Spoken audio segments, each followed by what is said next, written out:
E hoje, como vocês viram aí, o que a gente vai falar sobre isso? Vai ser uma mensagem rápida, mas realmente ela impacta o coração da gente. Amém. As marcas que o Senhor quer deixar na família do Senhor, as famílias cristãs. Irmã, dê uma experiência desse senhor. Oi. Deus é. Vamos lá. Santo Deus, nós vamos orar nesta noite, obrigado pelo chamado meu ouvido, e pedimos ao Espírito Santo conosco para que nos desperte e nos faça ouvir a tua voz. Temos confiança em nome de Jesus. Amém. Aqui tem um trechinho para Deus deseja que nossas famílias sejam símbolos da família do céu. Amém. Amém. Isso tem que acontecer aqui. E a família que a gente inicia namoro, né? Que dá início ali ao compromisso em Cristo. E o namoro é uma parte bem importante e bem legal também, né? Para quem passou por esse momento, por essa fase da vida, é uma fase muito, muito bonita mesmo. E há um tempinho atrás, não muito tempo atrás, o namoro era uma coisa séria, né? E era para ser sério também, ainda hoje. Dava aquele friozinho na família, aquele nervosismo, aquele menino tremedeira, quando encontrava uma pessoa que a gente gostava. E eu acredito que muitas pessoas aqui sentiram isso, não é? E eu conheci o meu esposo lá na escola. E aconteceu tudo isso com a gente também, a tremedeira, o friozinho na barriga. E para pegar na mão também, ele pega, não pega. E eu acredito, ele não gosta que eu falei isso, mas eu acredito que ele estava mais nervoso do que eu. Naquele momento ele estava bastante nervoso e eu lembro que para ele pedir namoro, ele foi lá em casa, fez uns videozinhos, colocou num CD, num DVD e levou para lá e estava todo mundo sentado no sofá e depois ele perguntou à minha mãe que ela ficava no namoro. E eu sei, foi muito lindo, foi. Pena que não foi filmado, não vai mostrar aqui. E eu achei aquilo muito interessante porque hoje não existe isso.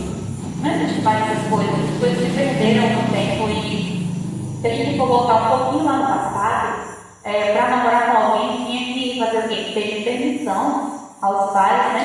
E o namoro antigamente era assim, o rapaz ia na casa da moça, sentava ali, às vezes ao lado dela, mas muitas vezes era ela, o pai, a mãe e ele. Ele ia alguns bairros de distância dela, porque não podia chegar tão perto.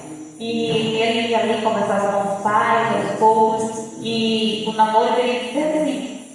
E hoje já não existe mais nada disso, né? As coisas realmente se perderam. Eu conheço uma pessoa que me disse que lá no estado onde ela morava tinha um jeito diferente de dizer que gostava, né? Da pessoa. Geralmente assim lá, para um rapaz dizer que gostava da moça, era assim, ele jogava uma pedra nela. Se ela levasse uma pedrada, era porque ele gostava dela. Tipo, já imaginou? Estou passando na rua e eu vejo aquela pessoa está interessada em mim. Isso de fato era verdade. Minha mãe me diga, né? Era verdade, de fato, isso acontecia lá no ponto. E hoje as coisas simples se perderam no tempo, né? Infelizmente. Se perderam no tempo e a gente sabe que no momento do namoro nós estamos escolhendo uma pessoa que vai permanecer conosco a vida inteira. Então, por isso que essa decisão é muito importante. E é justamente nesse momento de escolha que nós revelamos qual é o caráter do cristão verdadeiro. E. Oi? Pois é. E o tamanho da pedra era o tamanho do almoço, será? Se fosse, ela não ia ficar viva para fazer esse aceitação. Realmente. E eu não sei se vocês já viram, mas existem pessoas que namoram com alguém e algum tempo depois vão lá e dizem, desculpa, eu acho que eu não gosto tanto de você. Então aquela pessoa lavou o coração do próximo. Isso é muito errado, nós não podemos maltratar o coração da pessoa. Vocês já pararam para se perguntar o que está acontecendo com essa geração atual? É uma coisa inacreditável, né? Ao passo que as coisas estão chegando, a gente não. Por que os relacionamentos estão dessa forma? Será que ainda existe essa palavra relacionamento de fato? E vamos ver aqui um verso. Lá em 2 Reis, quando eu vi em 2 Reis, capítulo 22, verso 8. Amém? Diz assim, 2 Reis 22, 8. Então o sumo sacerdote Wilquias disse aos escrivãos da nação: achei o livro da lei na casa do Senhor. Wilquias entregou o livro a Safã e este o leu. Amém. O que tem a ver com isso aqui? Vamos fazer um resumo bem breve que eu devia ter que acontecer. A história aqui está falando de Josias e ele começou a reinar com 8 anos de idade. E ele fez para a glória do Senhor, que era a terra perante o Senhor. Amém. E depois de tanta idolatria ali do povo e de tanto afastamento da vontade de Deus, ele decide aqui mandar reparar o templo, a casa do Senhor, né? E esse verso 8 está dizendo exatamente isso, que eles foram reparar o templo, que era a casa do Senhor, e eles acharam o livro da lei na casa do Senhor. Vocês param para pensar o que significa isso? A palavra de Deus estava perdida dentro da casa do próprio Deus. Isso não é estranho, porque era para ser o último lugar em que ele devia que possivelmente está perdido. Seria a casa do Senhor, onde estava perdido. E olhando para isso, comparando para hoje, o que tem de semelhante? O povo perdeu de vista que é sagrado. O povo hoje perdeu de vista que é sagrado. Eles pisaram lá na lei e hoje também estão pisando na lei. E eles esqueceram lá do que faltava e hoje também estão esquecendo do que falta. E a palavra de Deus se encontra perdida diante deles, dentro da sua própria casa. E nós, como povo de Deus, precisamos voltar aos marcos antigos, ao que importa de verdade. A palavra do Senhor, ela nunca deve ser esquecida, ela deve ser exaltada, porque Ele merece. Ele é digno de toda honra e toda glória. Amém. Tem um autor, não lembro o nome, que ele diz assim no seu livro: num futuro não tão distante, não haverá mais pessoas dispostas a pregar. Não haverá pessoas dispostas a fazer campanhas evangelísticas, a estudar a Bíblia, e nem haverá mais batismo.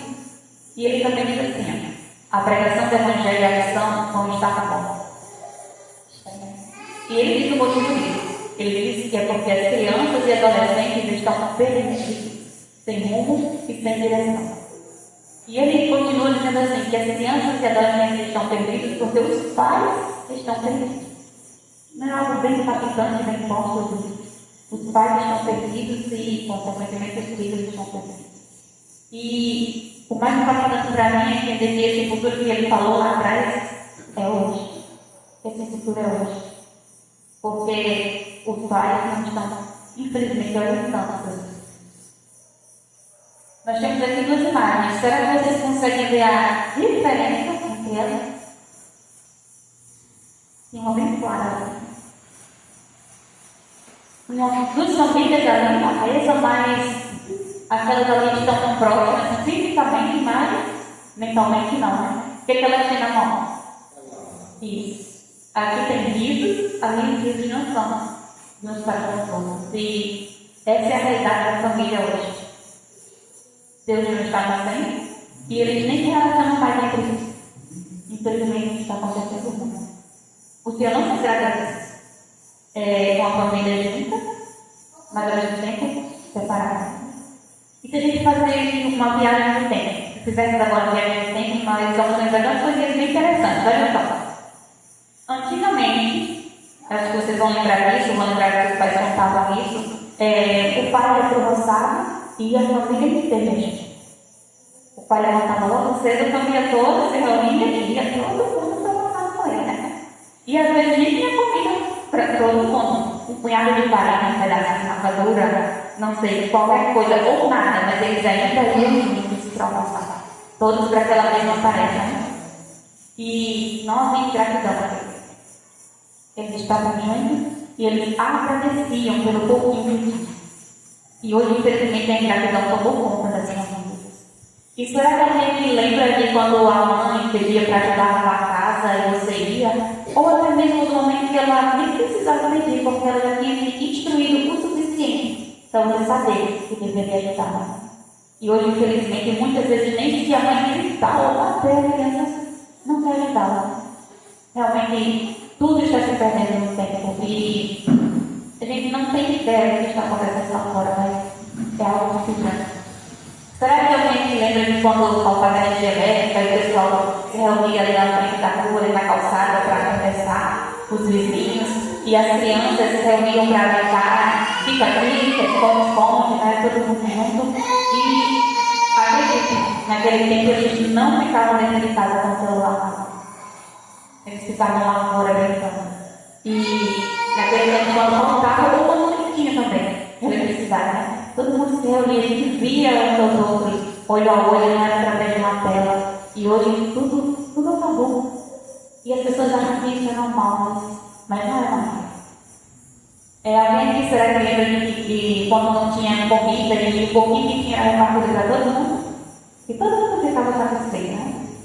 E hoje não é assim que acontece. E eu lembro que há um tempo atrás a gente passou por muitas dificuldades e essa cena sempre ficou marcada na minha mente. De que nós não tínhamos comida.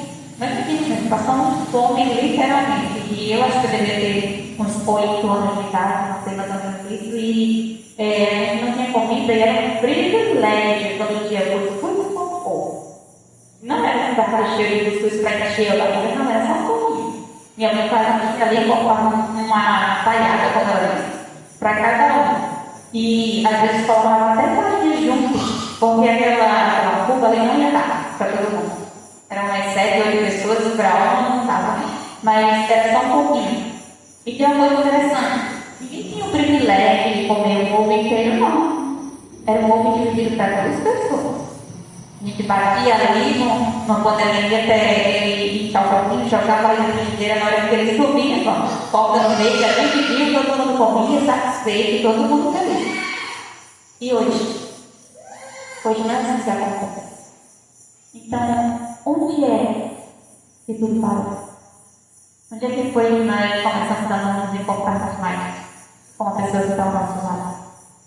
Porque a geração de hoje não consegue passar por nenhuma dificuldade, por menor que seja. Eles já estão resmungando, chorando, precisando.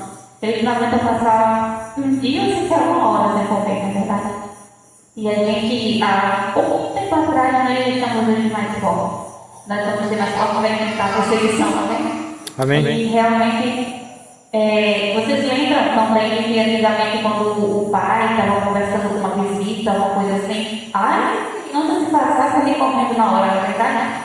Não podia interromper aquela conversa, não podia passar correndo, nem fazer nenhuma gritaria ao lado. E só do olhar do pai, ela já sabia o que ele queria dizer, não é mesmo? E hoje não existe respeito. Infelizmente não existe. Eu sei que ter filho é uma coisa fácil. E passar a noite sem dormir também é uma coisa fácil. Mas o difícil mesmo, gente, é você ver Cristo vindo na vida do céu e ele parar e olhar para você e dizer assim: o que você fez com o filho de Jesus? Porque eu deixei de usá-lo. E o que você fez? Você cuidou dele como eu disse que era para ter cuidado?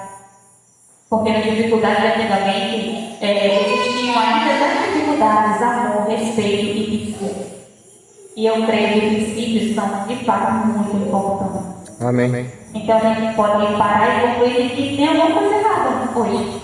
Se nas dificuldades existiam respeito, amor e princípios, porque hoje na abundância, né, não existe a mesma coisa. Eu acho que talvez se nós pararmos para pensar um pouquinho e trazer lá de trás os antigos marcos, o ensinamento dos nossos pais para os dias de hoje, as coisas seriam um pouco melhores. Iriam mudar com certeza. Vamos agora abrir aqui a Bíblia lá em Provérbios. Provérbios capítulo 22, verso 6. Provérbios 22, 6. Amém? Amém. Provérbios 22, 6 diz: ensine a criança no caminho que deve andar, e ainda quando for velho, vai se desviar dele. Não se desviará dele, amém? Amém. Aqui está dizendo que ensine a criança no caminho. Isso significa para nós que nós temos que andar como a criança. Porque não está dizendo que ensine o caminho, que ensine no caminho. Eduquem seus filhos para a eternidade. Não ensine seus filhos a serem somente comportados e bons. Eduquem seus filhos para o reino de Deus, amém? Amém. Para que eles digam o que está escrito lá no seminário. Eles digam assim: sou peregrino aqui, em terra estranha estou, do reino lá do céu, embaixador eu sou. Amém. Amém. Será que vocês já perceberam, eu acredito que sim, de que a tecnologia hoje tem aumentado muito? Tem aumentado realmente de maneira extraordinária. E perceberam que hoje é muito fácil ver algum inteiro. Sentar, só com o celularzinho na mão. E também perceberam que é fácil deixar a criança que quer dar o celular para ela. Ela liga e desliga, esquece da vida num instante, né? Mas isso também está passando para nós, para os pais. Elas se desligam e nós também. E esse ensinamento ele não é adequado, deixa eu entender. Nós precisamos também de uma preparação. Precisamos nos aproximar uns dos outros e não nos afastar. E a tecnologia ela veio para ajudar, mas na verdade ela tem mais atrapalhado do que ajudar. Então nós devemos repensar as nossas atitudes nesse momento. Olha só o que está escrito aqui. O precioso tempo está passando rapidamente. A Satanás agrada em ver a distração das mentes que deveriam estar empenhadas no estudo das verdades sobre as realidades eternas. Olha só, isso é muito importante, né? Ele se agrada em ver quando a gente está distraído, não estamos prestando atenção no desenrolar do rolo profético, não estamos entendendo que Jesus está às portas e que nós estamos fazendo. E é triste ver que não existe preparação. Os pais, eles não têm preparado seus filhos para o reino do céu.